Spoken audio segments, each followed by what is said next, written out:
Now it's a brave or stupid man who says anything negative about Vanguard. I'll let you decide which one I am. But I'm here to report the facts, and the facts are as follows. On the 14th of March 2022, a class action lawsuit was filed with the US District Court, Eastern District of Pennsylvania, against Vanguard. Today we're going to examine the complaints of the individuals that are suing Vanguard, because while it refers to a specific type of investment and a specific type of investor, they're insinuating basically that Vanguard completely threw them under the bus. And that's a bold claim. So before we continue, I just think it's important to state first of all, for full disclosure, that I am a Vanguard investor. I hold a number of their products, both directly with them on the Vanguard UK website and with other brokerages like Trading 212.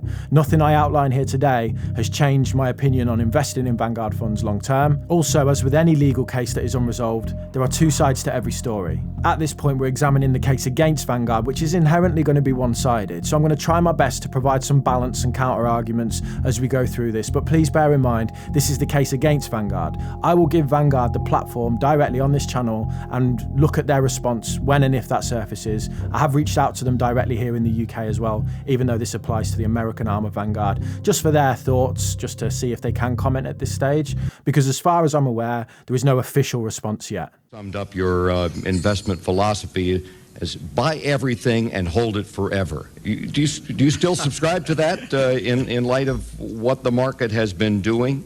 Or would you unload some things now? Valerie Verjuice of Georgia, $60,000 in distributions with a $9K tax bill. Catherine Day of Massachusetts, $80K and $12,000. And Anthony Pollock of California, $105K of capital gains locked in that will result in him getting a tax bill for $36,000 that he wasn't expecting. Those are some big numbers being thrown around by some small investors in a case that's been framed as a David versus an investing Goliath. Is Vanguard too big as a firm? In order to understand the case, we first of all need to understand the mechanics of the particular investment in question. This all relates to target retirement funds, sometimes called target date funds. Target retirement funds are simple in their promise. You pick a dated fund with a date representing when you maybe plan to retire, your target retirement date. So the 2035 fund is for people that plan to retire or have a savings goal that means they'll need the money in the year 2035. You then invest in that fund, and as it approaches the target retirement date, the allocation of the investments in the fund slowly shift from stocks to bonds. Unload some things now. The idea is the closer you get to the target date, the more you reduce your exposure to the stock market and increase your exposure to bonds, thus kind of de-risking your portfolio over time. Okay, so that's the first component. The other thing we need to understand is kind of the relationship that Vanguard has with its clients. Now, people often think of Vanguard as the people's champion, the driving force behind index fund investing, and the business that made it possible for retail investors like me and you to invest in low-cost, globally diversified index funds. And all of that is true, but it's probably only half the story. Behind the public V-slinging face of Vanguard, there's also a big arm of the business that focuses on institutional investors, pension funds and such. But that's pretty normal. It's quite common for a business to have a retail arm and then a wholesale arm, and as is the case with normal businesses, those who can buy a lot of something tend to get it cheaper. The lawsuit refers to this point in the context of the complaint. I've linked the full document below for you if you want to take a look at it. On the first page of the complaint, after the index, it says, Vanguard offers two tiers of target date funds. One, funds for individuals and retirement plans with less than 100 million, the retail funds. And then two, funds for retirement plans with over 100 million, the institutional funds. The strategy and investments are the same, but the institutional funds charge lower management fees. So if you've got over 100 million invested in the target retirement fund, you get access to the institutional fund, which is exactly the same, but it's cheaper. Now, I'm not going to sit here and moan that they get it cheaper. If I was slapping down 100 million on something, I'd want a pretty chunky discount. I'm the kind of guy that orders 50 quid at Nando's and asks for free Pyrenees. Just shed a tear for the person with 99 million who isn't allowed to sit at the top table. You can't sit with us!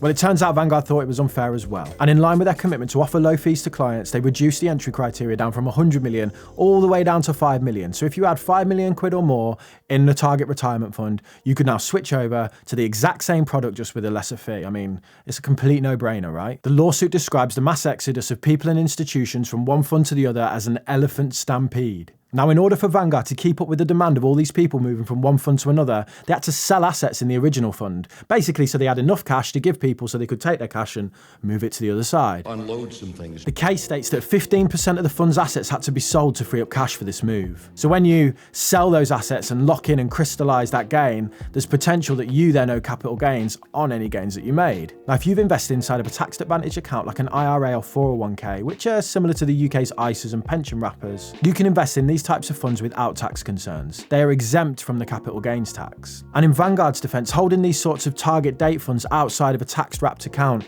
might not be the best idea, because it's the very nature of the account that they continually have to sell assets, lock in gains to switch from shares to bonds. So there's constantly the risk of a capital gains liability throughout the history of you investing in this fund if you've not wrapped it in a tax-wrapped account. That's likely to form part of Vanguard's defense, that in this type of fund, capital gains tax is a risk to investors who do not hold them in retirement accounts. And this is certainly plausible. But then the case goes on to argue this, that Vanguard are advertising these funds to investors who are using their general account services. And to be fair to the complaint, I opened a general account on Vanguard to test this, went to the fund selection, and there they are, right in the top set of options. So just to quickly summarise what's gone on here, Vanguard reduced the qualifying criteria from their cheaper fund from 100 million to 5 million. That reduction caused a load of investors in the now more expensive fund to flood over. That flood caused Vanguard to sell a load of the assets in the original fund. That meant that anyone that wasn't investing inside of a tax-advantaged account incurred potential capital gains tax liability. And that liability was pretty big in certain cases. This graph shows just how huge. 40 times higher than normal was the capital gains distribution on the fund that year. Now let's just quickly spell one thing out. Vanguard's intentions here initially were good. They were reducing the fees for lots of people. And many people, say, oh, well, they're just the rich investors.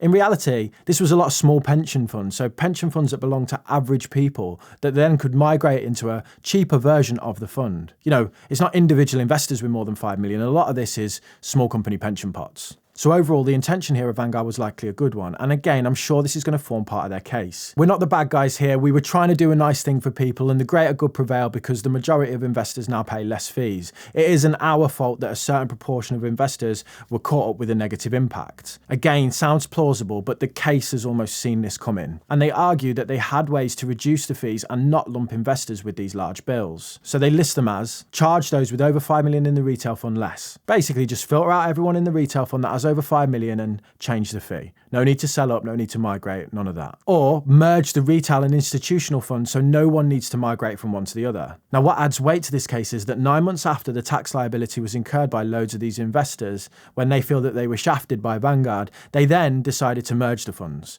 If they'd done that at the start, they wouldn't have incurred the tax bills. So it's just interesting that 9 months later, they did decide to merge the funds in the end. As a result, the case argues that Vanguard did not uphold its fiduciary duty to its investors. Vanguard's very own commitment to take a stand for all investors, to treat them fairly, and to give them the best chance for investment success.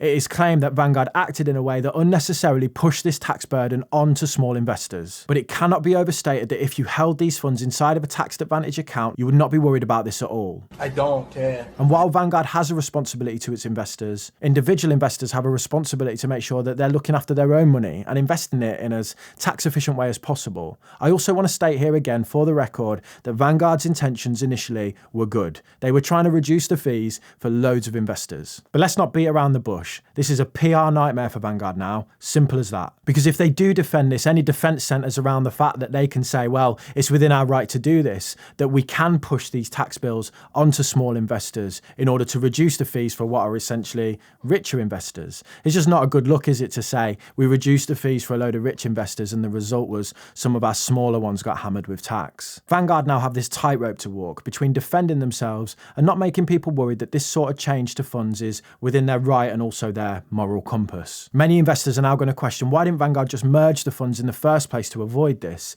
And I also find the notion that they didn't see the tax liability coming highly improbable. To make these sorts of changes, they would have consulted a team of legal professionals, accountants and fund experts looking at every detail. And someone must have said, hold on, a lot of investors here will be stung. Surely that conversation was had. And if it wasn't, well, that's kind of worrying as well, right? What's next is a massive amount of wrangling backwards and forwards while this goes through the American legal system. There will be appeals and a decision on if this deserves a class action status. But I was listening to some legal professionals comment on the case in preparation for this video, and they say that they feel that the complaint is easy to understand and that it has a lot of merit. But I also find it hard to believe that Vanguard would intentionally shaft its own investors when there was other options available to them that meant that they could avoid that.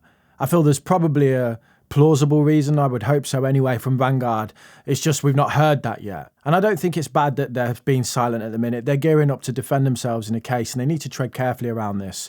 So I have reached out to Vanguard UK for comment, but I don't expect I'll get much. Me and Cobweb are just editing this video and we got a reply from Vanguard in the UK. As is to be expected, they said we can't really comment on the US arm of the business. They did confirm that this doesn't affect UK investors in any way, shape or form, and they will look to get further clarification on what's going on from the American arm as things develop. They interestingly said that the FCA don't like them commenting on American funds.